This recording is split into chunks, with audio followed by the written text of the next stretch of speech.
ছাত্র জনতার গণ অভ্যুত্থানের মুখে গত 5 আগস্ট দেশ ছাড়তে বাধ্য হয়েছেন আওয়ামী লীগ সভানেত্রী ও সাবেক প্রধানমন্ত্রী শেখ হাসিনা। বর্তমানে ভারতে রয়েছেন তিনি।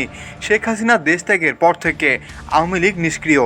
ইতিমধ্যে নোবেলজয়ী অর্থনীতিবিদ ডক্টর মোহাম্মদ ইউনূসকে প্রধান উপদেষ্টা করে একটি অন্তর্বর্তী সরকার গঠিত হয়েছে। সেই সরকার এবং সরকারের সমর্থকেরা শেখ হাসিনাকে দেশে ফিরিয়ে বিচারের মুখোমুখি করতে চাইছেন। তবে ভারতের সঙ্গে আওয়ামী লীগ এবং শেখ হাসিনার যে ঘনিষ্ঠ সম্পর্ক, তাতে এই মুহূর্তে তাকে দেশে ফেরত আনা প্রায় অসম্ভব। তা বর্তমান অন্তর্বর্তী সরকার ও সরকারের সমর্থকেরাও জানেন।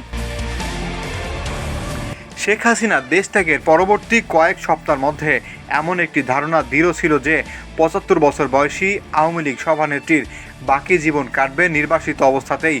কোটা সংস্কার আন্দোলন এবং তার পরবর্তী ফলাফল দেশে বিদেশে শেখ হাসিনার এমন নেতিবাচক ভাবমূর্তি তৈরি করেছে যে বাংলাদেশের রাজনীতিতে তার আর ফেরা সম্ভব হবে না।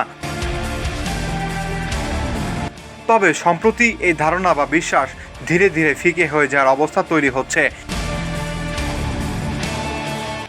আন্তর্জাতিক রাজনীতি বিশ্লেষকদের একাংশ বলছেন, বাংলাদেশের রাজনীতির যে নেতৃত্ব শূন্যতা, সেটি একসময় শেখ হাসিনাকে দেশে ফিরে আসার পথ এবং রাজনীতি করার সুযোগ তৈরি করে দেবে।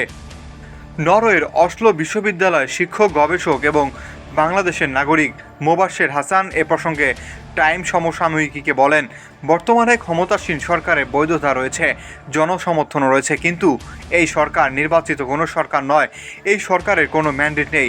শেখ হাসিনা যদি চান তাহলে এই দুর্বলতাকে ব্যবহার করে একসময় দেশে ফিরে আসতে পারবেন। এটা কেবলই সময়ের অপেক্ষা। যুক্তরাষ্ট্রের থিঙ্ক ট্যাঙ্ক সংস্থা উইল সেন্টারের পরিচালক মাইকেল কুগেলম্যানও এমনটা মনে করেন। টাইম সমসাময়িকে তিনি বলেন, বাংলাদেশ এবং বাংলাদেশের রাজনীতিতে শেখ হাসিনার প্রত্যাবর্তন শুধু সম্ভবই নয়, খুবই সম্ভব।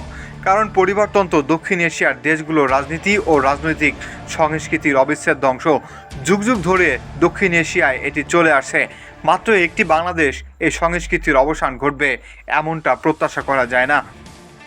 তিনি আরও বলেন, তারপর হয়তো বাংলাদেশ এবং বাংলাদেশের রাজনীতিতে শেখ হাসিনার প্রত্যাবর্তনের সম্ভাবনা শেষ হয়ে যেত যদি আওয়ামী লীগকে নিষিদ্ধ করা হতো।